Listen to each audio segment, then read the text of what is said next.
Ah, ce fascisme des bien-pensants. Ce politiquement correct qui nous empêche de nous exprimer. Cette censure qui nous empêche de nommer les choses et à cause de quoi les honnêtes gens se tournent aujourd'hui vers le Front National. Enfin, rassemblement, parce qu'ils sont obligés de s'y rassembler pour appeler un noir un noir.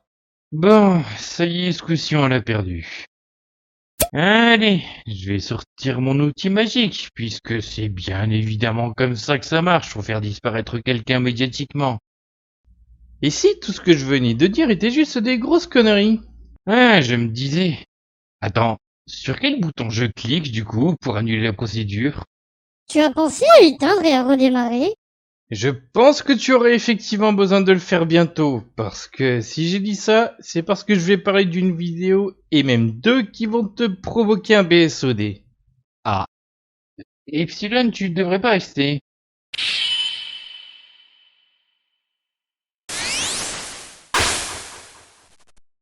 Bonjour, bonsoir, bonne nuit pour les no-life. Aujourd'hui, je vais parler de ce qu'on appelle la bien-pensance à travers d'une interview de François Rollin, un humoriste à l'humour pas facile à décrire en fait.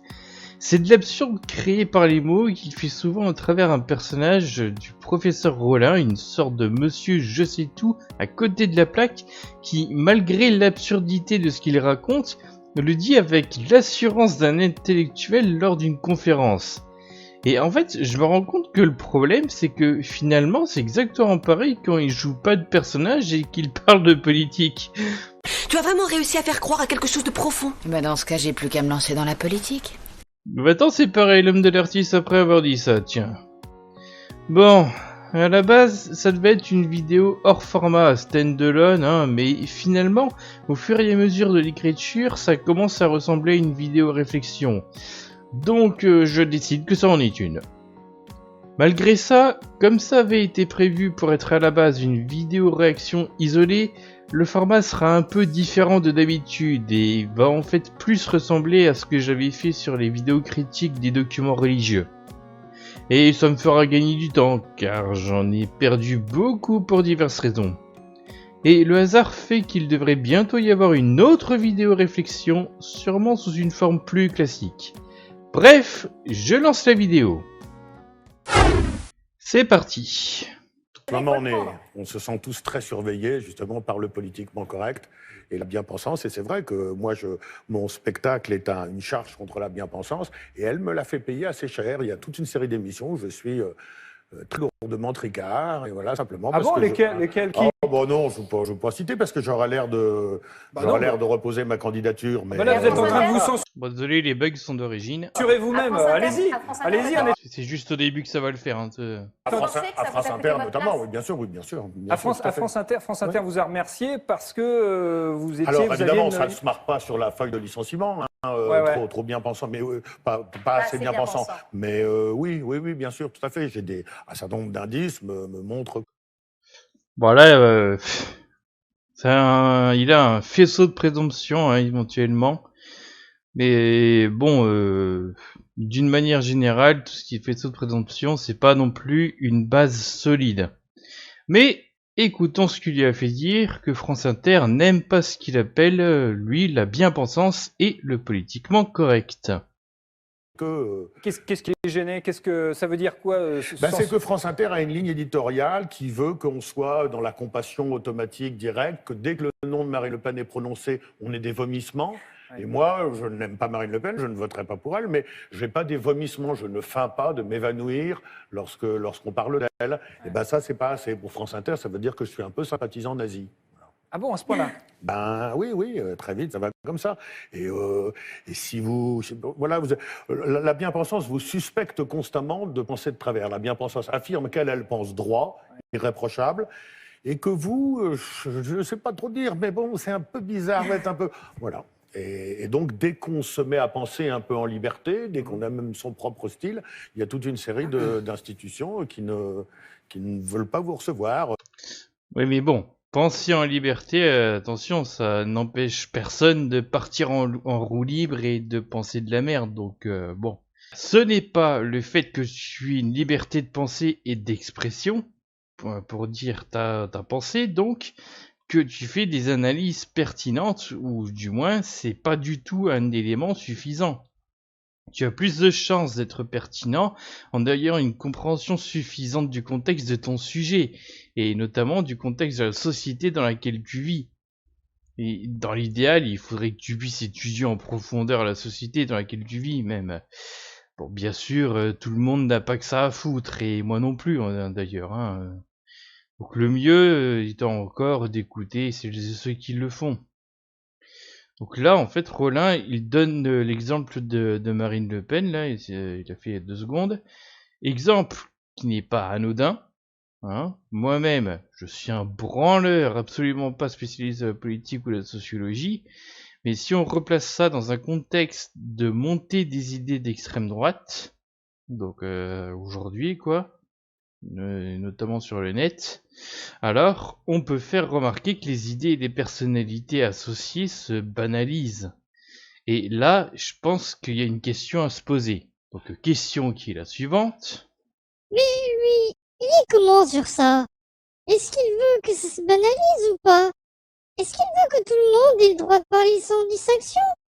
Est-ce qu'il veut qu'il y ait des idées qu'on entende plus à la télé, la radio ou autre et d'autres pas? Ou est-ce qu'il s'en fiche? C'est vrai que s'il était en mode toutes les paroles se valent, aux gens ensuite d'en décider, au moins il serait cohérent de ne pas plus vomir sur Le Pen que sur un ou une autre. Seulement, on verra plus tard que le gars affirme être de gauche. Or, la gauche que j'observe tient justement à ce que l'extrême droite ne monte pas et ne fera pas en sorte de les légitimer et de les banaliser. Le tout se vaut, entre guillemets, il sera plus vu comme un truc de libéraux, donc de droite en fait. On continue. Libération fait partie aussi des journaux très bien pensants. Maintenant, Libération me traite comme un salopard. Voilà. Donc en fait, à l'origine, c'est 2 vidéos de 2 choses différentes qui ont été recollées en une. L'idée de faire rire pour faire rire, elle est aberrante. Enfin, elle ne m'intéresse pas. C'est un commerce que je trouve totalement sans intérêt. Le métier d'amuseur public, tout ça, ça ne m'intéresse pas du tout. Moi, je crois au contraire aux idées. Et tous les comiques... C'est un peu étonnant parce que d'habitude, justement, c'est pas un humoriste engagé, quoi. Tous les humoristes que j'ai aimés étaient des grands humanistes. Pour moi, un humoriste n'existe pas si ce n'est pas quelqu'un qui a des idées à faire avancer, et en général des idées progressistes. Voilà. Et l'humour est un humanisme. Je n'en connais pas d'autres. Il y a au départ de ce spectacle du professeur Rollin sur Rebif, il y a un parti pris qui était audacieux, qui m'a causé du souci et qui m'en causera peut-être encore un peu, mais auquel, à tort ou à raison, je tiens. C'est-à-dire que j'ai senti à un moment donné que le professeur Rollin devenait un peu évanescent à force d'être toujours systématiquement dans la poésie, la loufoquerie, l'absurde, le grand n'importe quoi. Et donc, réfléchir à un nouveau spectacle, j'avais envie de dire quelque chose sur la bien-pensance, sur la liberté d'expression. Ce qui a progressé dans les 20-30 dernières années d'une manière effroyable, c'est la bien-pensance, ce phénomène assez... Alors, François Rollin, dans toute la vidéo, au passage, il ne définira jamais ce que c'est pour lui la bien-pensance. Il arrête pas de balancer le mot, mais on ne sait pas ce que ça veut dire. C'est assez étrange, mais là, pour le coup, il s'agit bien d'une tendance lourde et dont la fonction est de... Bon, parce que, comme je le rappelle dans le spectacle, le bien-pensant fonctionne sur un credo et sur un principe très simple. Lui, il pense bien, ça c'est très important, mais l'autre principe, c'est que vous pensez mal. Et donc, vous êtes constamment suspect d'avoir des arrière-pensées curieuses, et lui, au contraire, garantit n'en avoir pas. Ce dont je doute, parce que j'ai repéré dans ma courte existence que les donneurs de leçons les plus virulents sont souvent ceux qui ont les mains les plus sales. La bien-pensance, non seulement met fin au débat... Vas-y, dis-nous en plus. Mais elle coupe la parole, même carrément. Puisqu'il y a des mots qui sont... la bien-pensance vous empêche de nommer les choses. Puisque lorsque vous les nommez, ça veut dire que vous stigmatisez déjà. Voilà. Donc vous dites, oui, ben, moi je sais pas, j'ai dans mon quartier, il y a des gens qui sont d'une mouvance islamiste. Oh, hein, comment? Ben oui, attends, j'ai rien dit. Tu ne sais encore rien. Mais dis non. Alors là, tu dis pas ce mot-là parce que c'est stigmatisant. Ah bon, alors zut alors. Bon, déjà, il a pris un exemple claqué au sol. Parce que s'ils sont bel et bien musulmans, alors le terme n'est effectivement pas stigmatisant. Éventuellement, il y a une confusion avec arabes et musulmans. Hein, tous les musulmans sont pas arabes, tous les arabes sont pas musulmans. Donc si je dis des gens, ça va. C'est peut-être déjà un peu stigmatisant. Bon, donc elle empêche la parole de s'exprimer. Elle empêche donc la confrontation. Là, il nous fait un homme de paille humoristique avec les gens, c'est déjà stigmatisant. Bon. Mais bon, enfin, ça reste un troll, hein, donc je vois pas l'intérêt. Et moi, je pense qu'il y a un certain nombre de gens qui sont bien plus racistes qu'ils ne devraient l'être, parce que le petit bout de racisme qui est en eux n'a pas pu s'exprimer. Et donc, je vois bien que cette personne-là, le bon médicament, c'est de lui dire, parlons. Ah oui, t'as un petit... Bon, oui, il y a un petit truc qui coince un peu. Parlons-en, et tu verras que ce n'est qu'un petit truc. Si en revanche, on lui dit, ah, espèce de sale nazi dégueulasse, il se radicalise et il devient effectivement encore plus raciste, bien plus raciste qu'il n'était.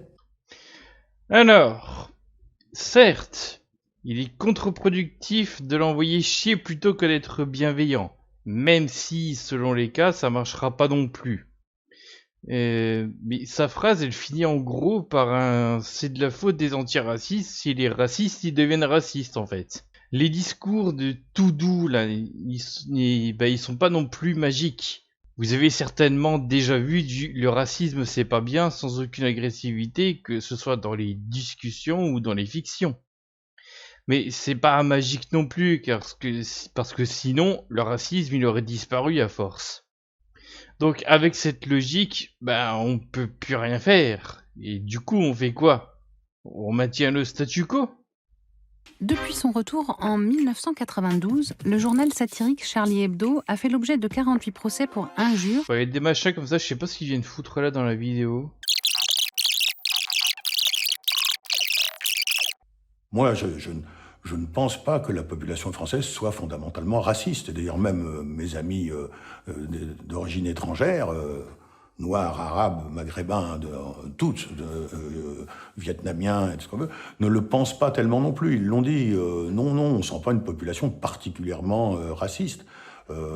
Donc, ce sont les bien-pensants qui, à un moment donné, nous ont mis dans l'idée que, oh là là, fallait se méfier de ne pas être raciste. Mais non, il y a quelques racistes, bien sûr, il y en a toujours eu. Il n'y en a pas tant que ça. Donc nous pouvons continuer de nous exprimer et d'accepter nos différences. Cette différence, elle est vécue, acceptée, érotique. What the fuck? Bon, j'ai 2 articles qui parlent de ça. On peut voir par exemple sur cet article de blog que vouloir séduire en faisant référence à des origines ethniques peut être mal vécu, que ça peut mettre mal à l'aise la personne visée. En fait, apparemment, si on creuse, ça renvoie à plein de trucs chelous, comme les documents historiques de la France coloniale qui montraient l'érotisation des femmes esclaves, puis de la métisse même libre, dixit cet article. Il continue d'ailleurs en disant accusé de libertinage, de débauche et de lubricité, ces femmes suscitent à la fois l'attirance et le mépris, tantôt célébrées pour leur beauté et leur sensualité, tantôt conspuées pour l'animalité débridée de leurs mœurs sexuelles. Comme d'habitude, quand on parle de morale, c'est pas bien, mais quand on pense à sa bite, la morale, je suppose qu'on a envie de la nickel aussi. Tiens, il y a celle-là aussi.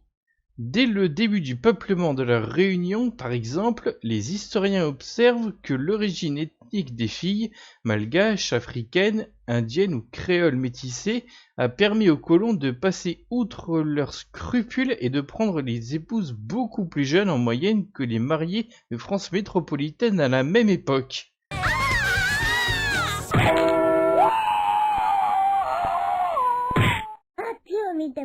Donc, ouais, Rollin n'a pas l'air de se rendre compte qu'en érotisant les origines ethniques, ça renvoie à des trucs bien what the fuck, et surtout, disons-le, bien racistes. Je mettrai 2 autres liens liés à l'érotisation des racisés. Bon, il y en a un qui a un article payant du Monde, mais rien que le début me paraît intéressant. Je précise que je porte pas d'intérêt particulier pour ce journal, voire même d'intérêt tout court. Je vais revenir un petit peu en arrière, parce que apparemment j'ai loupé un truc dans mes notes. Même mes amis d'origine étrangère, noirs, arabes, maghrébins, toutes, vietnamiens, et tout ce qu'on veut, ne le pensent pas tellement non plus. Ils l'ont dit, non, on ne sent pas une population particulièrement raciste. Donc, ce sont les bien-pensants qui, à un moment donné, nous ont mis dans l'idée que... Voilà, peut-être qu'il y a l'intériorisation de l'oppression, voilà, par des personnes d'origine étrangère.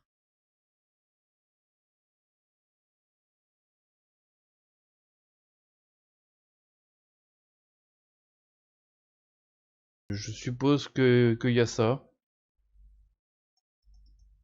Alors, à noter que faut définir le racisme, hein, parce que il y a la version très allégée du langage courant chez les gens lambda, vous et moi, enfin bref, mais il y a aussi la définition systémique complexe. En fait, le racisme systémique, c'est un racisme qui fait partie du système. Bon, là, vous allez me dire que ça prend pas la tête à Papineau pour déduire ça, mais laissez-moi continuer. En fait, le racisme systémique, c'est pas un racisme direct qui va prendre la forme d'une insulte ou d'une exclusion volontaire des personnes racisées comme moi, par exemple, ou des personnes autochtones. Non, en fait, et là, je vais faire une grosse généralisation pour les besoins de la cause, c'est comme si parce qu'à une certaine époque, les personnes racisées étaient considérées comme inférieures, mais qu'aujourd'hui, ces mêmes personnes-là peuvent pas obtenir les mêmes opportunités, la même place dans la société que les personnes blanches. C'est comme si c'est un racisme qui est enraciné dans le système. Un exemple de racisme systémique, c'est quelque chose qui est arrivé plein de fois à mon frère, qui est noir comme moi, quand on était adolescent. Mon frère avait son permis de conduire, il conduisait donc la voiture de mon père, et à de nombreuses reprises, ça lui est arrivé de se faire arrêter par des policiers, simplement parce que ces 10 policiers voulaient comprendre pourquoi un jeune homme noir conduisait une belle voiture appartenant à un Ouellet. Ce que ça dit, cette situation-là, c'est que le réflexe du policier, c'est d'avoir pensé d'abord et avant tout que mon frère avait plus de chances d'être un voleur que le fils de son père et que donc de pouvoir conduire cette voiture-là en toute légalité. C'est pour ça que c'est un exemple de racisme systémique. C'est de voir un homme noir comme une menace à une société majoritairement blanche. Puis là, c'est pas des exemples que je vous lance comme ça juste à la volée. À Montréal, une personne noire a 4 à 5 fois plus de chances d'être interpellée par la police qu'une personne blanche. Si vous voulez que je vous donne des exemples plus vastes, on a juste à penser au fait que les gens issus des minorités visibles sont statistiquement moins payés que les personnes blanches, que les personnes racisées ont moins de chances d'obtenir un entretien d'embauche, même à compétences égales, et que les gens issus de la diversité qui détiennent un diplôme universitaire ont 50% moins de chances d'obtenir un emploi. Cette différence, elle est vécue, acceptée, érotique. Donc ne la nions pas. Et donc disons que mon ami qui est noir, lui dit que... Non mais, le problème de ces petites phrases, c'est qu'elles manquent toujours de contexte. Si on parle d'un ami en tant qu'une personne, il est inutile de le ramener à sa couleur de peau.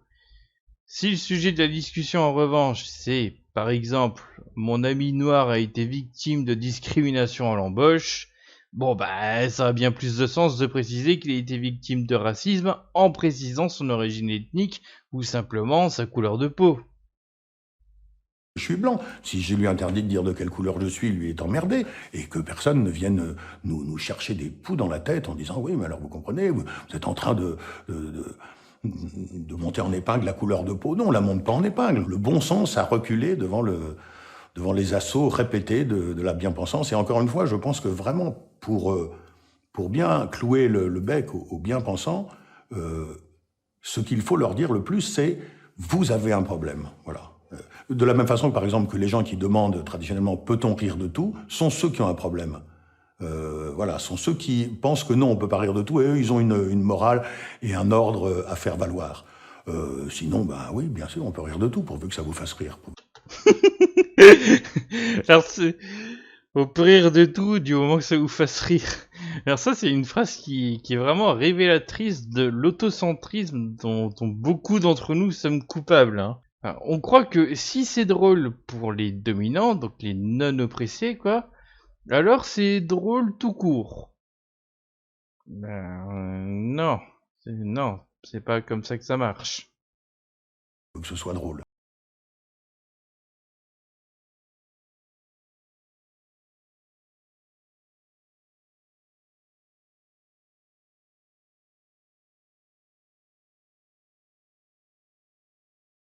Je n'ai jamais lu un article d'un expert qui saurait dater la bien-pensance. De toute façon, C'est con comme question en fait, à se poser. Si la bien-pensance, c'est la pensée dominante, alors il y a potentiellement toujours eu une pensée dominante majoritaire. Et celle-ci, elle n'a pas arrêté d'évoluer avec le temps. Mais comme on ne sait pas ce que c'est que la bien-pensance pour lui, bah, on ne sait pas si c'est un truc qui évolue dans le temps ou un ensemble d'idées données. Et au vu de ce qu'il a l'air de mettre dans la bien-pensance, c'est forcément compliqué à dater, parce que dans ce cas, ça regroupe plein de réflexions autour du féminisme, de l'antiracisme et d'autres luttes contre d'autres oppressions. Et là où ça a récemment changé, c'est que ça a pris plus de place sur les différents médias, au point que plus de gens lambda qu'avant en entendent parler, avec les réactions qu'on connaît. elle existe depuis... elle existe même avant que le mot soit inventé, au début du siècle précédent. Mais elle a toujours été là, forcément. Hein, forcément, il y a toujours quelqu'un qui a essayé de faire la police des idées. Encore une fois, sans doute parce que dans sa propre tête, c'était confus. Donc il a voulu faire la police chez les autres, histoire de ne pas balayer devant sa porte.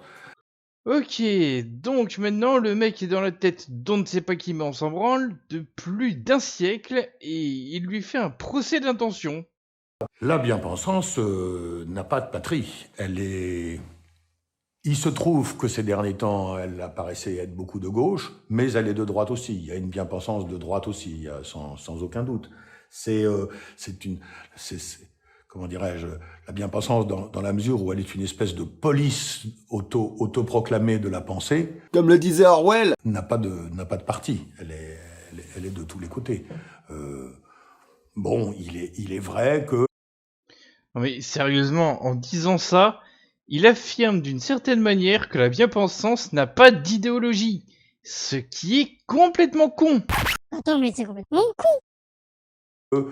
Elle m'est apparue un peu plus présente dans la parole de gauche au cours des 20 dernières années, et que ça m'a fait encore un peu plus de peine, puisque c'est ma famille politique à moi, et donc ça me faisait de la peine de voir ma famille politique perdre des adhérents à force de les maltraiter, en somme, à force de leur imposer un système d'idées, de leur interdire d'exprimer des choses. Si vous n'autorisez pas quelqu'un à dire que l'immigration lui cause un souci, l'immigration en France lui cause un souci, il n'a rien dit, il n'a pas dit qu'il voulait tuer des gens, il n'a pas dit qu'il voulait les foutre dehors, il n'a même pas dit... Il a juste dit, si vous l'empêchez de dire ça, vous augmentez son souci. Et il ira d'ailleurs se réfugier chez des gens qui disent « Ah oui, alors oui, on connaît le problème, on s'appelle le Front National ou tel autre mouvement extrême, et bienvenue chez nous, vous allez pouvoir vous exprimer. » Et effectivement, il va se retrouver une famille. Donc la bonne idée est au contraire de lui dire « Bon, écoutez, il n'y a pas de honte, hein, vous ressentez quelque chose, dites ce que vous ressentez. » Voilà, donc c'est la faute des antiracistes si les gens vont au Front National. Puis on va en causer, et puis on va évaluer, on va regarder, on va sous-peser ensemble. Voilà. Donc il y en a de même, je parle de l'immigration ou de l'islam. Oui, c'est bien logique pour un pays de culture chrétienne d'avoir une petite appréhension, un petit frottement culturel avec une religion qui est en expansion. Voilà, là j'ai rien dit d'affreux.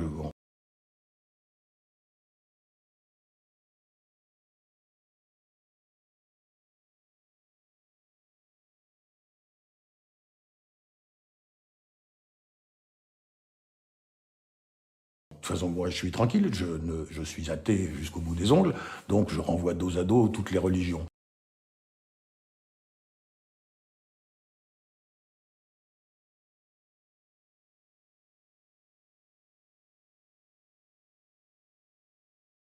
Je ne crois pas qu'on va inventer un nouveau langage. Ce qu'on va inventer, et ce que la gauche va inventer, en tout cas qu'elle a vachement intérêt à inventer, c'est une nouvelle façon d'utiliser ce langage et une nouvelle façon de dialoguer. Voilà. Et que de ne pas raisonner par des slogans, mais de faire attention toujours d'être entendu, compris, écouté. Donc c'est surtout renouer le dialogue avec une population, parce qu'elle a la bien-pensance, mais fin au dialogue. De toute façon, j'ai compris que vous pensez mal. Vous êtes suspecte, j'ai plus envie de parler avec vous, je vous renvoie chez vous. Bon, si lorsque la bien-pensance aura reculé, si elle veut bien reculer, si la gauche veut bien la faire reculer chez elle, eh bien, au contraire, on dira, parlons de tout ça. Je ne détiens pas plus la vérité que vous. Échangeons, confrontons, voyons, tranchons ensemble. Ouais, bon. Il est un peu naïf sur le débat, hein. Là encore, il faudrait être plus précis sur la personne avec qui il veut parler.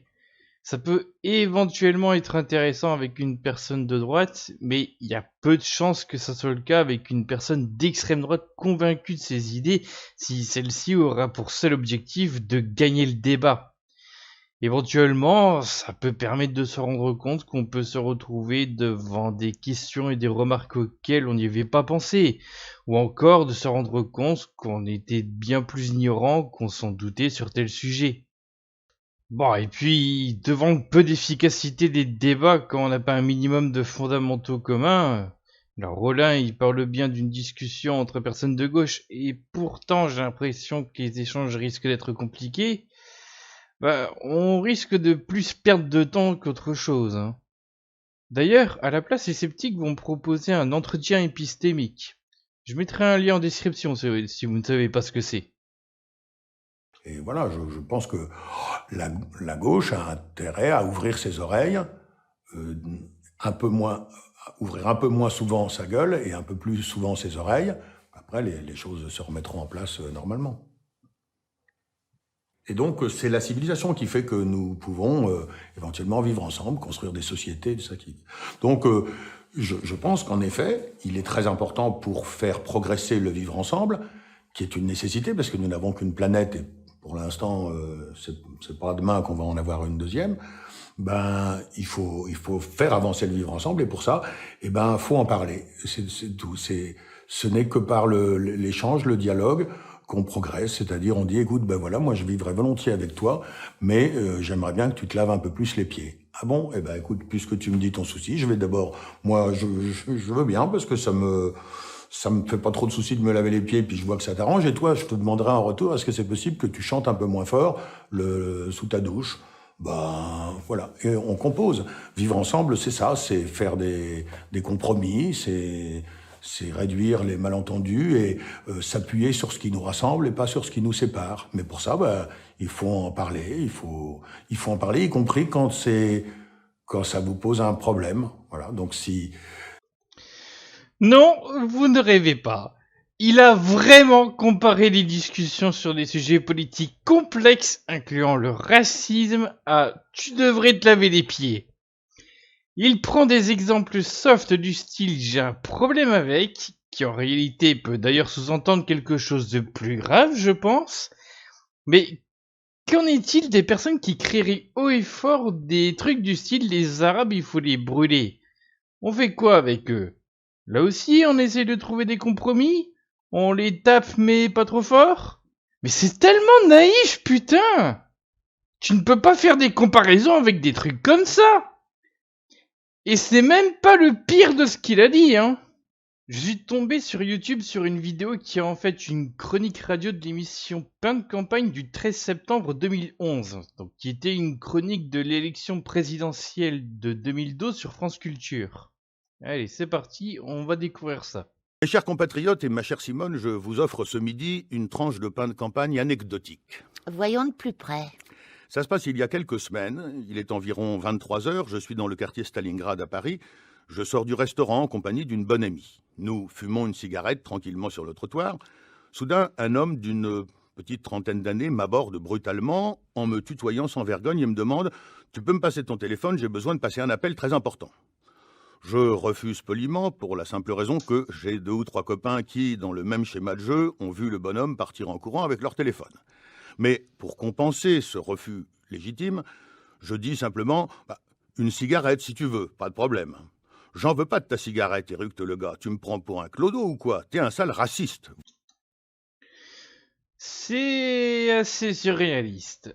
D'ailleurs, je sais pas du tout si cette histoire est vraie ou si c'est juste un moyen d'introduire le sujet de sa chronique.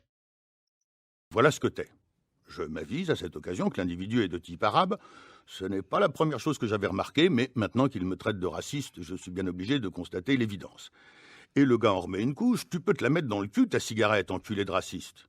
Agacé par la réitération de cette accusation, un brin opportuniste, j'adresse à l'agresseur un regard qui dit « Je ne dois pas être si raciste que ça », regard à l'appui duquel, d'un petit mouvement du menton, je lui fais observer que la femme qui m'accompagne est noire, très très noire, en plus d'être très belle. Alors non, désolé, mais le racisme, ça ne se résume pas à ne pas aimer ou ne pas vouloir côtoyer des personnes non blanches. Hein. Du coup, ça me permet d'expliquer un peu ce que j'avais dit plus haut là sur le racisme. C'est quelque chose de plus compliqué. Alors, imaginez que quelqu'un dise « Je ne suis pas sexiste, ma petite amie est une femme ». Voilà, quand on transpose, on se rend compte que c'est complètement con. Attends, mais c'est complètement con. Et n'oubliez pas l'article du blog de tout à l'heure, hein. Les femmes noires, et sûrement d'autres d'ailleurs, peuvent être fétichisées en soi. Pour approfondir le sujet du « je ne suis pas raciste hein, », je vous mets un lien en description d'une chronique bien meilleure que la sienne du Bouzeux Magazine. C'est là que l'agresseur, loin de se radoucir, me lance cette phrase historique « Et en plus, tu baises nos femmes ». Bordel, mais d'où il est allé chercher ça? Voilà, je vous passe la fin de l'incident. À force de diplomatie, j'ai fini par me débarrasser du bonhomme. J'en ai été quitte pour une bonne dose de stress et d'humiliation. Il n'y a pas mort d'homme. Non, c'est sûr, il n'y a pas mort d'homme. Mais à présent, inversons les rôles pour voir. Et en public, pour mieux me faire comprendre. Je suis sur un plateau de télévision. Il y a un noir parmi les intervenants. Je le prends à partie à un moment donné, en le tutoyant d'emblée. Et je lui dis « T'es français, mais t'aimes pas la France parce que t'es raciste ». Le gars me répond aimablement « Je dois pas être si raciste que ça, je suis marié à une femme blanche ». Et je rétorque, superbe et triomphant « Eh ben bravo, en plus tu baises nos femmes ». Je vous laisse imaginer les réactions. Tollé général, je suis pénalement fautif, je risque une très grosse amende et même la prison, ce qui me semble assez logique du reste. Oui, mais alors, vous trouviez que je m'emballais tout à l'heure. Un noir n'est donc pas égal à un blanc n'est donc pas égal à un arabe? 2 poids, 2 mesures? On dirait bien. Oui, Simone, il semble bien. Allez, dis-le que tu as envie de parler de racisme anti-blanc, on a compris. Et si je me formalise un peu, c'est que l'incident que j'ai raconté en commençant et dont je me sens l'innocente victime, ce genre d'incident n'est pas isolé. Il est même extrêmement fréquent à ma connaissance et de plus en plus fréquent au fil des années. Et je ne crains pas de le dire, je suis indigné, je suis révolté, épouvanté de ne pas me sentir soutenu dans cette circonstance par une grande partie de mes concitoyens, les professeurs de tolérance et les gardiens du politiquement correct. Ouais, peut-être parce que même si ce qui lui est arrivé est assez absurde, en supposant que ce n'est pas fictif, finalement, ça reste anecdotique, hein. D'ailleurs, c'est même sa première phrase de la chronique. Mes chers compatriotes et ma chère Simone, je vous offre ce midi une tranche de pain de campagne anecdotique. Voyons de plus près. Et puis, quand il dit que ça arrive de plus en plus souvent, ça vaut quoi, ça?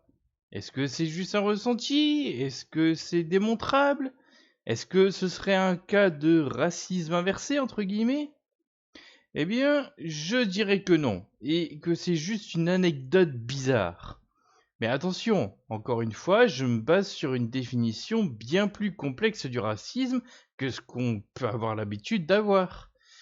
Pour mieux comprendre pourquoi le racisme anti-blanc est une supercherie, je vous conseille cette vidéo faite par France Culture, tiens. Le racisme anti-blanc n'existe pas pour les sciences sociales. Ça n'a pas de sens.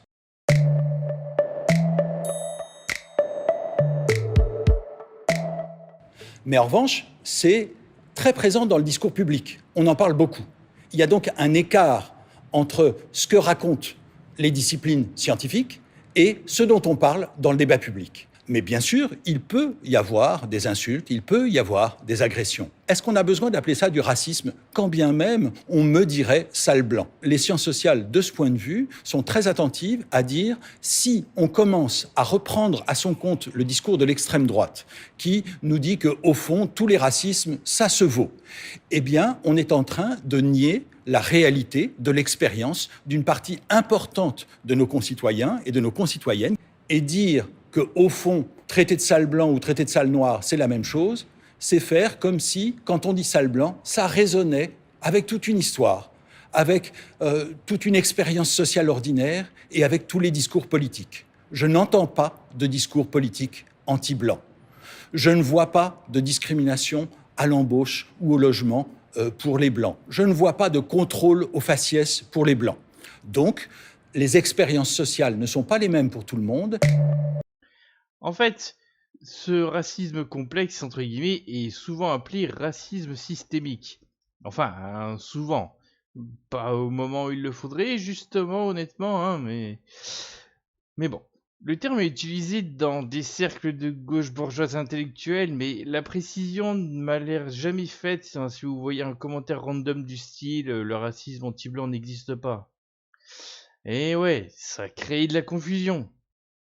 Mais enfin, ça vient sûrement aussi du fait qu'on a dû avoir une éducation au racisme un peu foireuse. Hein. Faut croire que les politiciens aussi, d'ailleurs, hein, quand on voit la vidéo de France Culture. Lutter contre l'explosion du racisme anti-blanc et du racisme anti-français. Je pense qu'il est un racisme dont on ne parle pas et qui est une grande souffrance pour beaucoup de nos compatriotes qui dont la peau est blanche. Ça fait des années que le racisme anti-blanc est nié. Mais j'y pense. Vous qui m'entendez, peut-être faites-vous partie de cela. Et vous trouvez que j'exagère, que je généralise, que je fais bien des histoires pour pas grand-chose. Vous pensez même que je suis effectivement raciste. Si c'est le cas, c'est votre droit le plus strict, naturellement.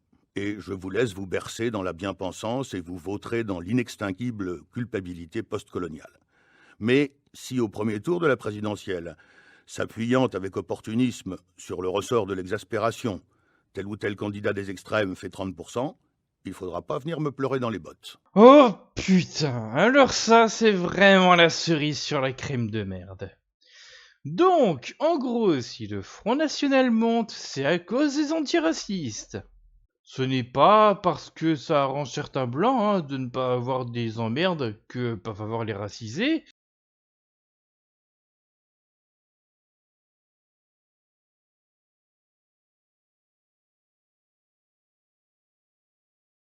Et que ces mêmes blancs ne sont pas dans une démarche qui chercherait dans l'idéal à faire disparaître les inégalités, hein.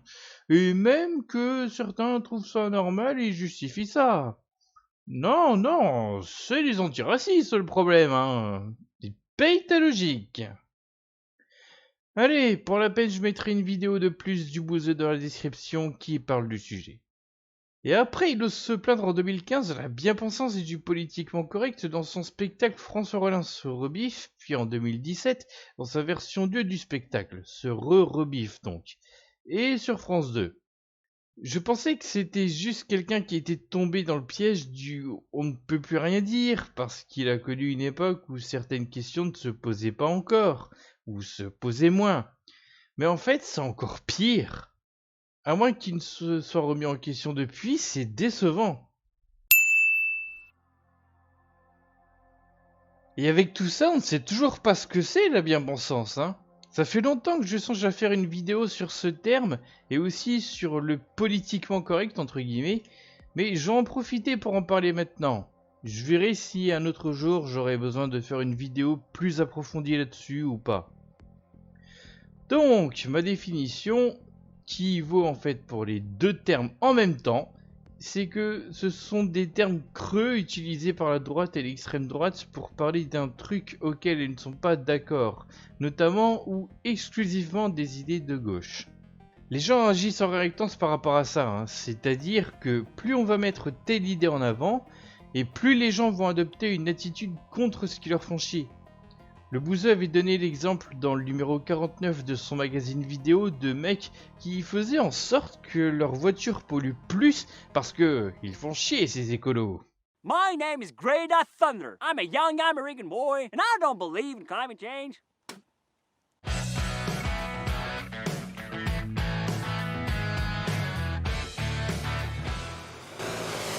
Well, I just ran the word from my SUV and tried to emit as much CO2 as I can. I went to Detroit, Wichita, and I was supposed to go to the Bahamas. But I don't know, man. For some reason, it's been cancelled. Mais du coup, quand Rollin disait que des gens pouvaient se tourner vers le FN, là aussi par réactance envers les dénonciateurs d'oppression, bah peut-être, mais ça ne veut pas dire que le problème ce sont celles et ceux qui dénoncent ces oppressions.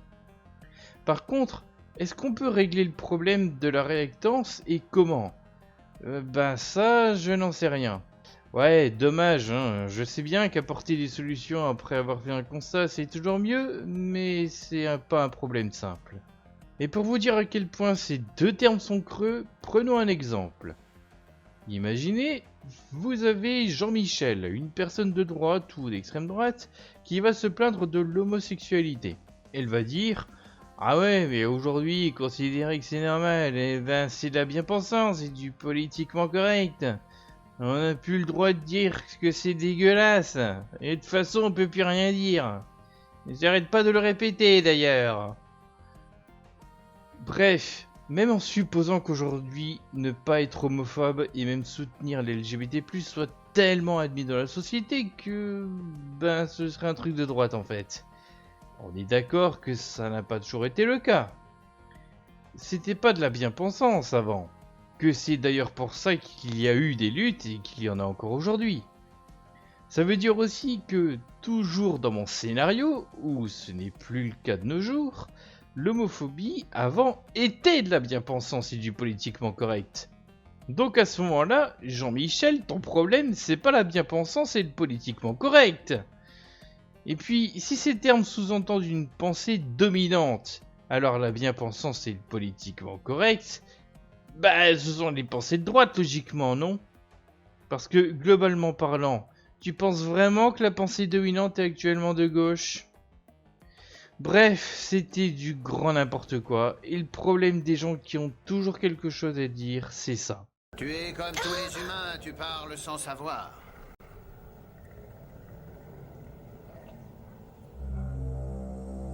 Mais bon, au moins, ça m'a permis de vous parler de plusieurs sujets, de plus de choses que j'imaginais au départ d'ailleurs. Du coup... Merci, professeur Rollin. Cordialement.